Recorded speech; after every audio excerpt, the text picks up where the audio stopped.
Hello, welcome to Revenant Reads. I'm Vin, and this is another edition of Fresh Red Kills.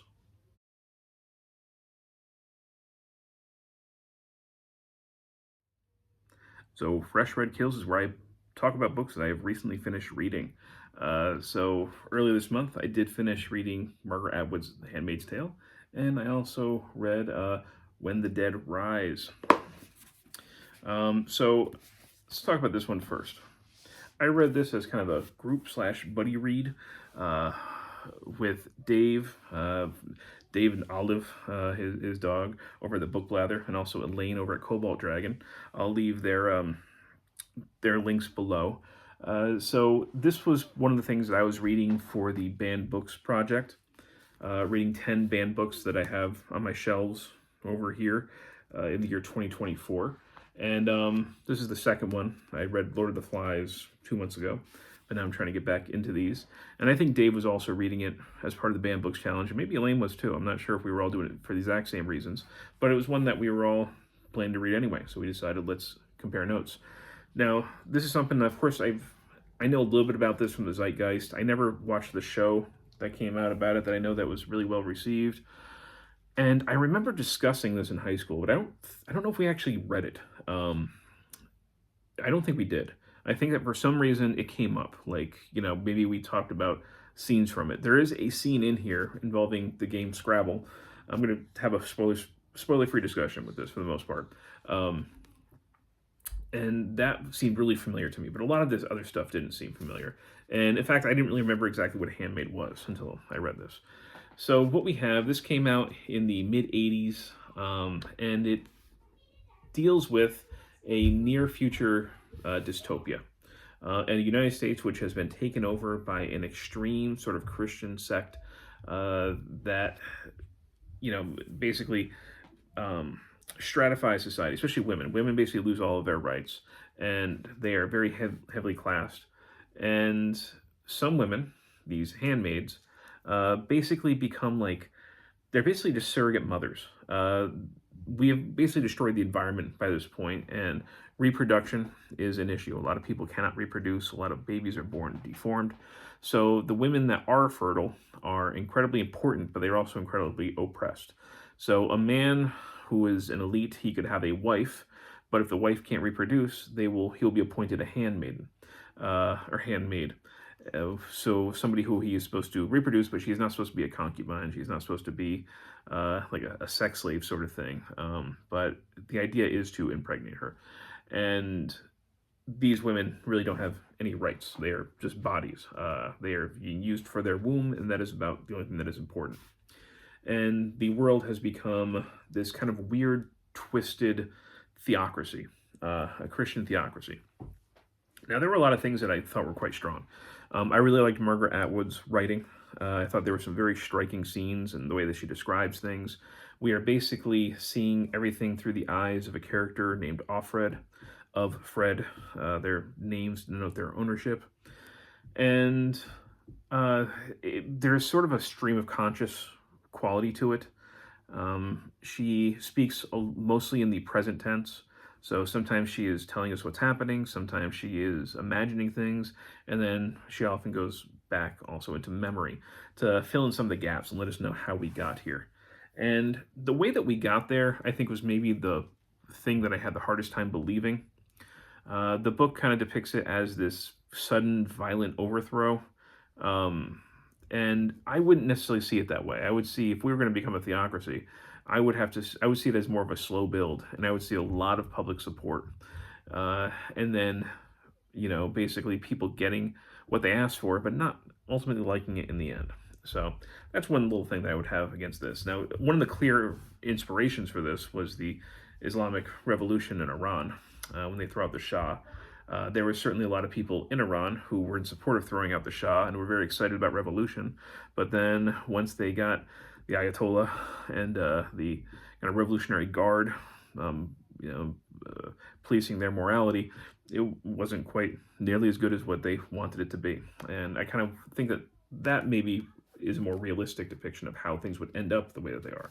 Now, if we just look at the world in which Atwood creates, I think it's pretty fascinating. she definitely, I think, gives us some interesting ways uh, that are all historically based, in which people would be controlled, not being allowed to read, not being allowed to see the news, not being allowed to communicate, having people with just a little bit of power basically abusing that power, maybe to compensate. And that stuff I thought was just really, really well done. Um, in the very beginning, especially, we see Offred yearning for connection.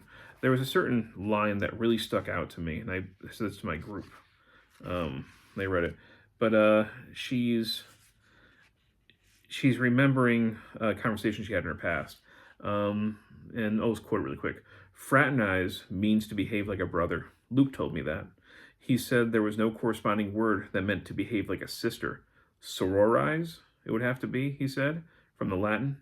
He liked knowing about such details. The derivations of words, curious usages. I used to tease him about being pedantic. This whole idea of there not really being a word to act like a sister, I think really comes in the first half of this book, because that seems to, that line that sort of highlighted it for me, what I was getting out of it, at least upon this read.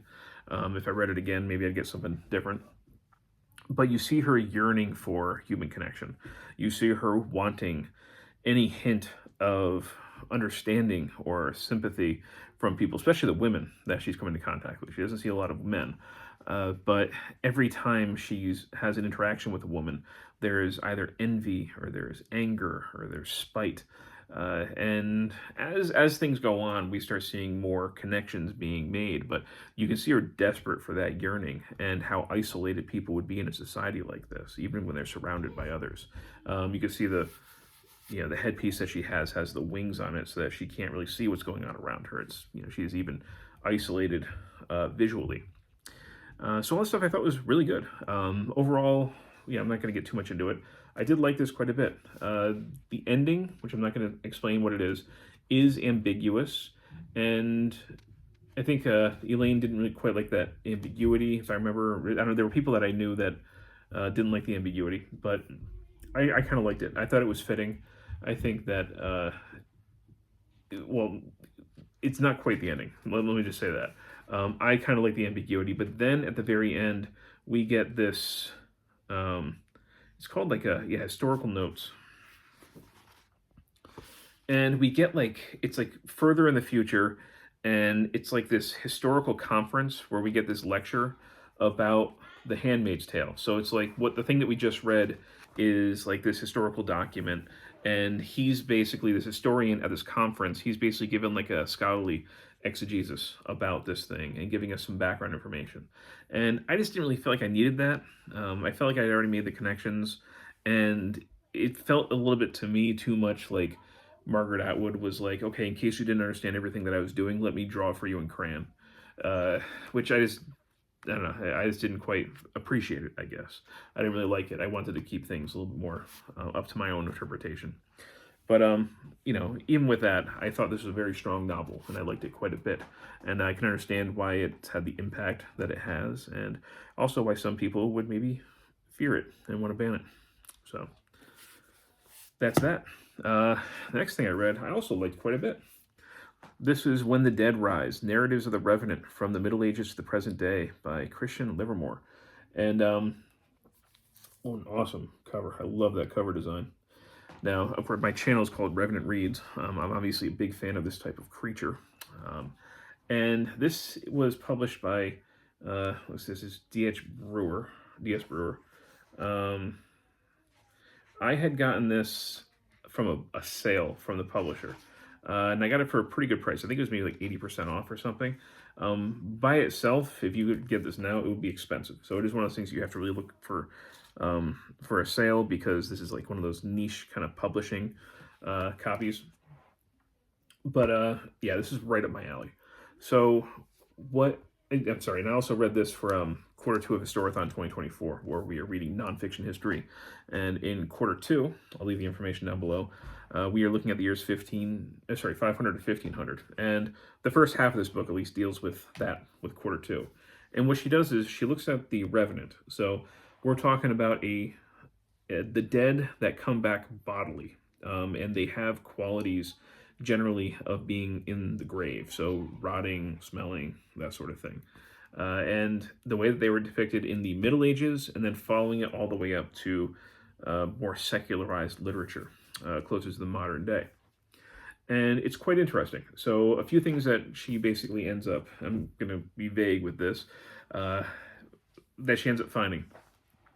In the Middle Ages, we start to see, especially after around the year 1000, we see more stories of the dead coming back to life. Now, this is something that wasn't really supposed to happen within church doctrine. So the way they would explain it was that God was allowing these things to happen, or it was through God's power. And generally, these revenants came back in order to teach a moral lesson, to remind people to live good, holy lives. But a curious thing happens is we start seeing the same stories kind of retold over and over again. But as time goes on, and as we see the stories told more and more, the moral aspect starts getting pushed more and more further aside, and the horror aspects get pushed forward. So we get more details, we get more descriptions. And you start getting the sense that these people are telling the story not to teach a moral lesson, but because it's a juicy story that they're just kind of enjoying scaring themselves. It's about the scare, it's about the horror.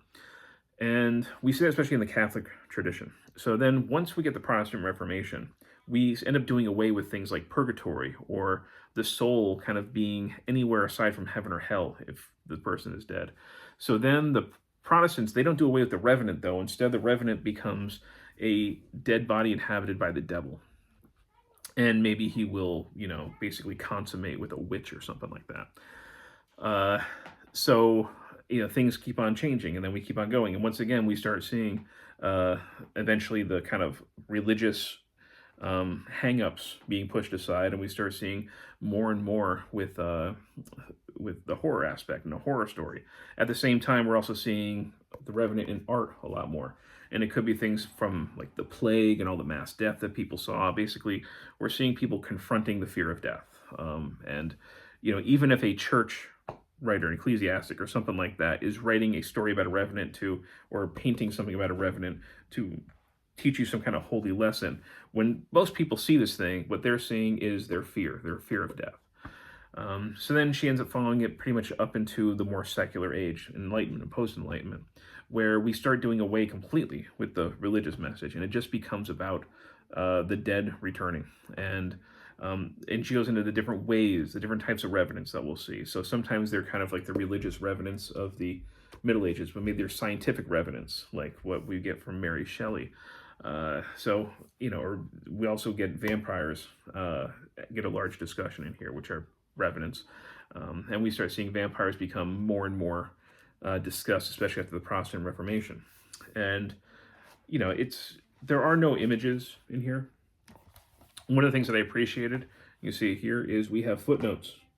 Thank Crom for footnotes. I am so tired of endnotes. Like, I wish that more publishers would just give us footnotes. Make it really easy for me to find these references. And we have a very extensive bibliography as well, with primary and secondary sources. A lot of books issue references that deal with the history of, ghosts and revenants and attitudes towards death from the Middle Ages and on, that all look really interesting. Books I definitely want to get a hold of. So yeah, I enjoyed this one quite a lot. Like I said, I'm a history buff, and I'm also a major horror fan, and I do like horror studies a lot, and this really scratched both itches. So these are two books that I finished reading sort of in the first half of April.